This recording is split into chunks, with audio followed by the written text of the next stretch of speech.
don't know if there's clarity of answer, but they're important to have in your peripheral vision on when we talk about it. And I think the first one you touched on a little bit about the career growth and career path. The SDR team and the BDRs, that entire group.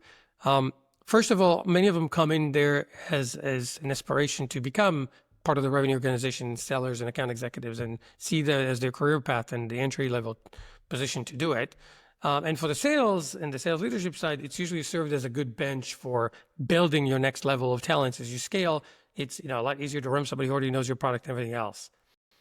And so I think now, if you look with that point, now you say, should it land in sales or should it land in marketing, right? So if you put them in the marketing side, then you could be compromising their career path and definitely the bench side. You might be able to do it, but you have to be conscious about it and you build it. Well, and a wholly different conversation that I think we should save for a different podcast. I had lunch with a friend of mine yesterday, and she was telling me, about this predicted death of the SDR or the BDR, whatever you want to call it. And her question is like, where are your future sales team going to come from? Like, who's going to train, your young mid-market sellers when they come up? So it's a really interesting lens that I hadn't thought about. Maybe we get her on the podcast to talk some more about that at some point.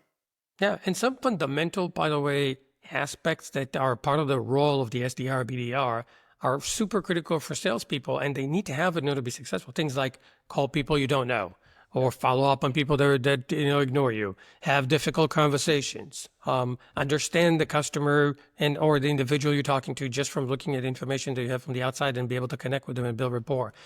There's a lot of things that you need later in the sales process that if you don't have these skill sets, then you're significantly disadvantaged. So the career path and bench, I think, is an important part to add to that scope.